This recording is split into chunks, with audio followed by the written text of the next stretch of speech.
no twongera okwebaza era buli omu eyawaddeyo mu nteekateeka eyo okutonera abantu bano okulabika nti nabo ate Christmas eno bagiyitamu bulungi nnyo balungiddwa ebintu nga bwebirabe. Twagala genda ebukeddeya tulabe omubaka omukyala w'ebukeddeya era nga Speaker wa Parliament y'omulundi ogw'e11 omukyala Anita Among olunaku olwaleero n'olunaku olwajjo yasibye atalaaga bitundu ebyo by'ebukeddeya okulambula emirimu egikolebwamu ne projects ez'enjawulo. Era eno abakiise abalala bali mu Parliament bamwerekeddeko naye nga abalonzi bamusabye ne bamugumya nti akalwa akajja aka 2026 tebaagala avuganyizibwe. Yasabye bakabalala okulabika nti babaako ebintu ebyenjawulo bibakolera ebitundu byabwe.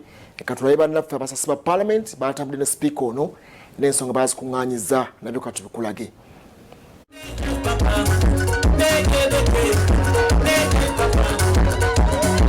Speaker wa Parliament Anita Among asinzidde ku bikujjuko by'ennyimba ebitegekeddwa mu Bukeddeya n'asaba ababaka ba Parliament okuddiza ku bitundu bye bakiikirira. Speaker Among ye mubaka omukyalo wa Bukeddeya District agamba ababaka bwe basakira ebitundu byabwe ku 529 abali mu Parliament eggwanga likulaakulanira wamu. I want to ask you, my members of Parliament, wherever you are, east or west, home is best.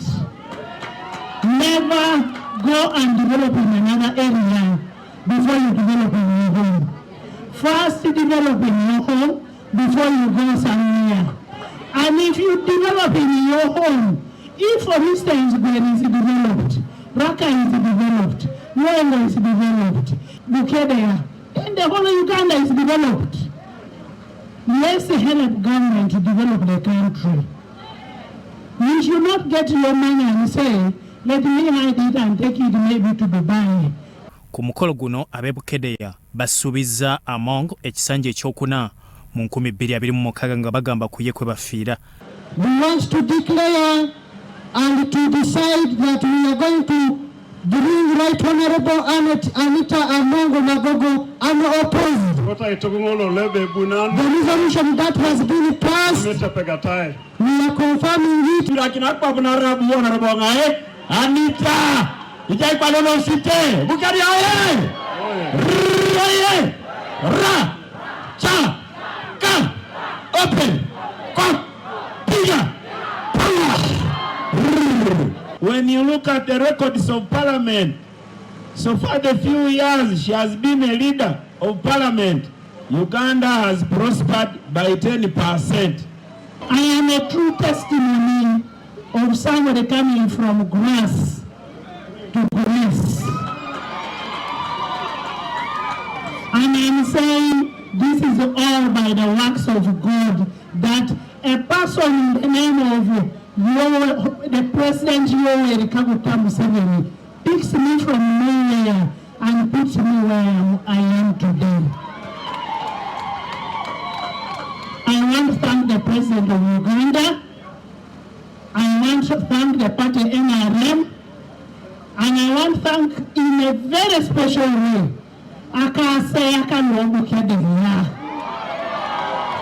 Speaker Among asabye abakulembeze b'ennono okuyamba ku kukulaakulanya ebitundu. Mu birala Among byawadde abavubuka yessako ey'aba bodaboda gy'ataddemu obukadde bwa shillings 50 bazeewole bakole beekulaakulanye.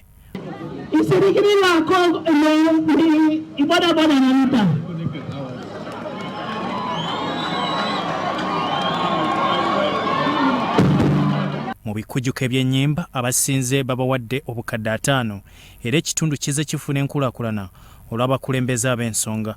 Abawandiisi b'ebitabo omuva amagezi nabo bavuddeyo n'ettu lya shillings obukadde 2. Speaker Among yegattiddwako ababaka okuli Opolot Patrick Nsiagi ow'Ekachumbala County mu Bukeddeya, Herbert Edmond Ariko owa Soroti East mu Soroti District, Solomon Sirwanyi owa Bukooli County Central mu Bugiri District n'abalala abazze okuyigira ku bikoleddwa mu Bukeddeya. Bya Eric Sebalamu ne Grace Segirinya, Soroti TV, Omunyo. The district has a woman member of Parliament in the name of it Among, and I am here to stay.